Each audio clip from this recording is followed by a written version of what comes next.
Welcome back to my mini blog. आशा करती हूँ सभी को अपने घर पे अच्छे होंगे। मैं भी बहुत अच्छी हूँ।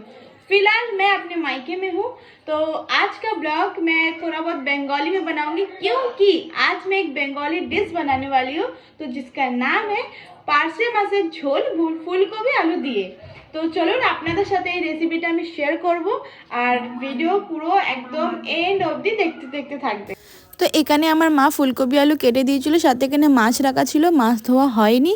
আর এখানে আমি ফুলকপি আলুটা একটুখানি বয়েল করে নেবো, মানে ভাপিয়ে নেব।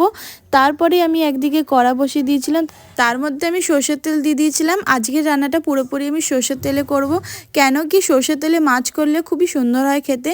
আর আমি সবসময় প্রিপেয়ার করি কি সর্ষের তেলেই রান্নাটা খুব ভালো হয়।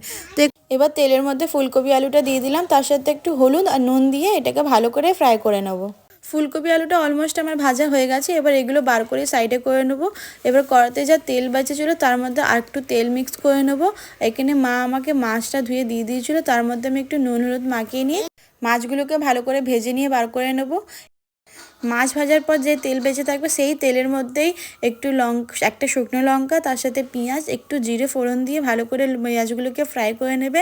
আর এখানে আমার মশলা রেডি হয়ে গেছিলো। মশলার মধ্যে ছিল সর্ষে, রসুন, জিরে পেস্ট করে নিয়েছিলাম। আর আপনারা হলুদ সর্ষে, কালো সর্ষে যে কোনো সর্ষে ইউজ করতে পারেন। এখানে হলুদ, একটু লঙ্কা গুঁড়ো দিয়ে ভালো করে মশলাকে ভেজে নিতে হবে। এবার তার মধ্যে ফুলকপি আলুটা আমি মিক্স করে দিয়েছি। এবার তার মধ্যে এই সিক্রেট মশলাটা আমি তার সাথে মিক্স করেছি। এই মশলাটা রেসিপি আপনাদের যদি চাই তাহলে আপনারা কমেন্ট করবেন, নিশ্চয়ই আপনাদের সাথে শেয়ার করব। এটা আমার মায়ের বানানো একটা স্পেশাল মশলা। এবার মশলা কষার পর আমি এখানে জল দিয়ে দিয়েছি। এবার আমি টেস্ট করে দেখছিলাম এর মধ্যে কি নুনের ব্যালেন্সটা ঠিক আছে কি না। তো আমার এখানে টেস্ট করে মনে হলো একটু কম আছে।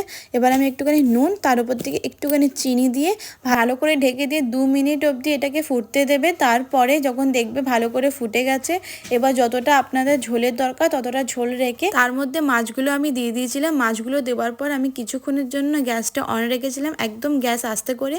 তারপর আমার এই মাছের তরকারি একদম রেডি হয়ে গেছিলো।